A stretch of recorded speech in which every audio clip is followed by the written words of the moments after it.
Hey guys, Noma My Chomsky here. Just want to go over the new characters since today's Monday and there's really not much going on while we're doing some waiting for CVC for tomorrow. So just want to go over a few things and really just kind of talk about it. We got the fusion going on right now, which is pretty gnarly. At first, I was kind of nonplussed about her. Uh, the dancer. I was gonna say SM, but I don't know if that's the way we actually pronounce her or not. But I I am not going for her necessarily. I'm on the fence. I'm gonna be doing some of the events and just I'm basically slow rolling. Um, basically slow rolling. I don't know if I'm really gonna be pushing for her or not because we just need a whole lot of fragments. This is gonna be an activity fusion more than anything else because we can only miss like 20, 25 fragments. So, yeah, if you're on top of your game, great. If not, then that's fine too. But I think she's going to be really good for Chimera um, for a lot of accounts, actually. So, her A1 is attacking an enemy, big whoop, but it's the increased attack on all allies. That could come in handy. Uh, Placing a weaken and a black buff, sweet. Now, if there's a non-boss, she's also decreasing the turn meters of all enemies. That's pretty nice. Here, we're getting an increased accuracy and an increased speed on all allies. So when we have Nekmothar, who's doing an increased speed, that's pretty sweet. But we're also getting an increased accuracy. So there goes a few um, we're adding buffs to ourselves in addition to basically meeting those qualifications for some of those trials in in Chimera. So I think she's gonna be okay because she's providing a lot of these niche um, buffs. Like increased accuracy doesn't come out that often. In addition to having a weaken on the same character, okay, and a black buff, okay. But what's really going to be hitting this hard is this active buff.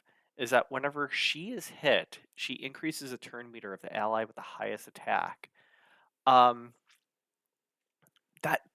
that's huge because you could basically build your attack, your nuker, your main DPSer with attack boots to get more damage out of them because typically those are going to be AoE hits. So you're basically bumping up your turn meter by 50%.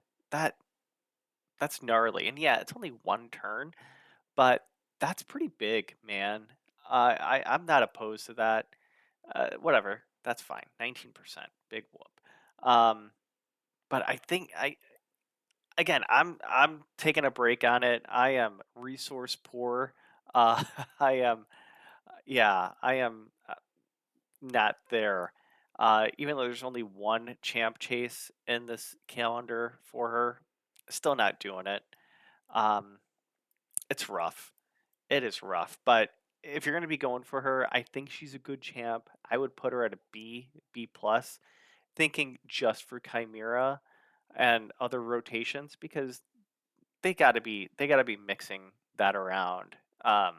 Even with the different rotations, I would imagine some type of cyclical thing. But I think that's going to be gnarly. Um, the next one is her buddy Moto. I'm not too meh. I I mean PvP champs are one thing. I don't like partner champs for the most part because it gets kind of wonky to do team formation. But I think by himself, I think he's going to be better than her only because like he's going to be doing a lot more damage. Attack based force, yada yada yada. Attacking one enemy two times, decrease defense, cool. AoE stun, sweet. Ignoring shields, and then he's also self buffing for stone skin, and if it removes one or more stone skins, gets him another turn. So 4 turn could go down to 3, and then you're basically doing this. So okay, 2 AoE hits, and then whenever he kills an enemy, places a stun on the highest turn meter. As long as they don't have block debuffs, I think he's solid. Stone Skin's gonna get melted off, or or it should be. Put him with Crackling Roots. Dude's gonna be melting off Stone Skin. Cool. Do I need his partner? Nah. I mean, placing another hit, okay. And ignoring 20% of each defense, okay. The return, but again, like you don't need that if you have the blessing, which I imagine we would with Hero's Path and all that fun stuff. But I'm okay with having him by himself. So okay, sweet. Um, yeah, if you need that damage dealer, I would put him at B plus A minus. Again, that's very dependent on that Stone Skin blessing, the Crackling Roots. Uh, Next up, we got Chalco the Blind, who just looks super Gomo-esque, essentially. This dude's kit reads nutty. He's ignoring defense based on debuffs as well, stealing turn meter. There's a repeat chance. This one is very similar to Ramantu with blocking passive skills, and then the debuff, kind of what Carnage does, you know, and then getting another turn if he kills somebody, and then he's increasing accuracy on himself, decreasing the duration of buffs on the enemy, and then places a decreased speed. So there's a whole lot. He's a void, so it makes sense that he's up to that level. But then it's this one that gets really nutty. Whenever somebody attempts to place a stun, freeze, sleep, provoke, fear, true fear, and petrification on him, um, basically he gets a freebie of the block passive skills, and like that's just like what, like what. So basically, you put this dude in Stone Skin, and you let him go nuts. Armand's doesn't have anything on him. Tormund doesn't have anything on him. I guess bomb champs are the way to kill him. Um, Geez, like this dude's gonna run amok, and I could see a case for him in Hydra as well, just with this attack as well. I mean, um, he's attacking one enemy and then basically bouncing off to another, which kind of fits the motif of the blind aspect. And I don't read lore, but one of these days I might. Um, I could like I dig him. Wither in the back. Uh, I just think he's going to be a nuisance to deal with. And plus, you have him with Volcanos, have him with Carnage. Yeah, really tanky Volcanos. A Lamasu with him would be neat. A Helicath, like when we talk about team comps, like here we go. That's a fun one. I man, um, just neat. And then we're gonna get to some of the others here. The new mythical. I was talking to a buddy about them, and I I dig the druid. I like the artwork. It's really strange. I'm used to cold people doing freezes, and like here's a fire dude um placing freezes. That's kind of cool. Just keeps you on your toes. Um, Places a freeze, a 75% chance essentially, and if it strikes out, you're doing it again. Okay. Black debuff and speed on us, sweet. And then this the skill cooldown.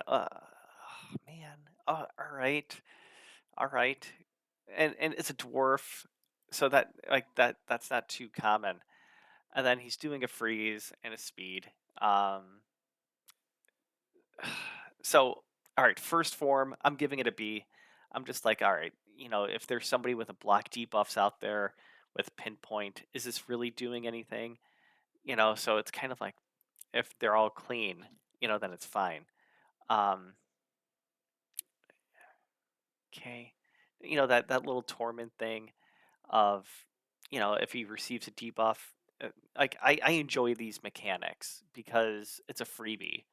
Like no turn cooldown, just keeps it going. That's pretty sweet. So there's a whole lot of like crowd control in that one. And it said any debuff, so it could have been like decrease attack or accuracy or anything like that, and they're getting a freeze. It's pretty sweet. Um, this one in ice form, no freezes. Okay, and it's HP based on the second form. Okay. An AOE, an extra hit. Okay. Max HP in those long battles. I think this works out really well, but this doesn't work against bosses for the most part because in Hydra they get reset. Clan boss doesn't get frozen. It can't be provoked. You're not doing this to Chimera, so new event dungeon, new faction wars, like there's a reason why they're doing this. Um, I just don't know it yet. And then this one,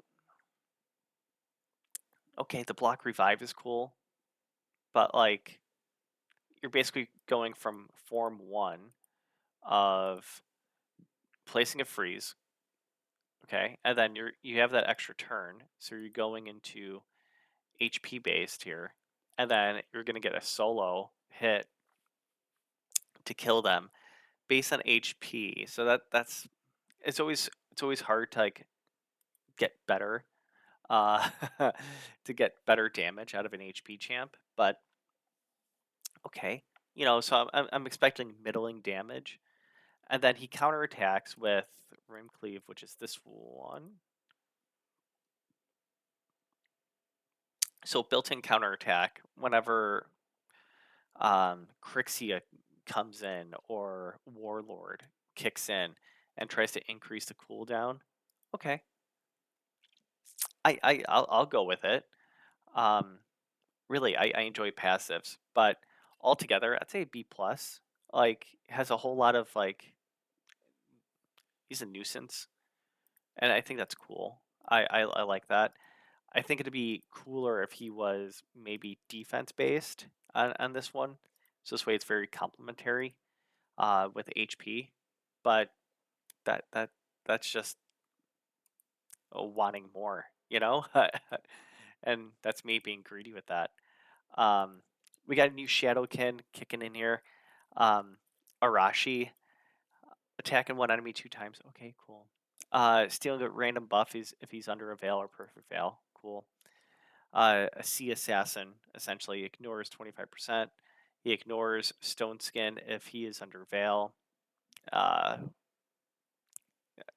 okay, cool. Increases duration on him if he kills an enemy. I feel like that's okay. That's something. 3-turn cooldown. Okay, here's that self veil and more crit damage. And then it's nice to have this because Hydra there's a damage modify decreaser on AoE hits. I think Sify does as well, so that's pretty sweet. That's not a bad mechanic. And then he's bumping himself up by 5% for each enemy killed by this attack. Okay, and he's also he's ignoring defense, so that's a nice one. And then places a perfect veil. Mm, okay, I mean the 20% chance is nice. Um, if this is going to be the same thing as as like snick tracks reflect damage, you know, I don't think this is going to be as broken as a lot of people say that it is. Because reflect all damage, like if there's a shield and that damage doesn't trample through, then is that 0 damage? You know, okay, and it's a two turn, or this would be the active. So this is around at all times. Okay, that's neat. Um, not opposed. Um, you know, that's fine. I think a solid addition. You know, spirit. Um, a solid addition. I just don't. I'm not going to be going ham for him, but who would I be going ham for? It's going to be the demon spawn. 100%. You know, the blind dude. Yeah, man. I think that's neat. And am I missing someone? No, I am not. I think that's it. Um, unless I'm missing someone. Um, that was in, those were the new champs. Black Tusk, whatever. Um, was there a Skinwalker? No. Lizardman? No.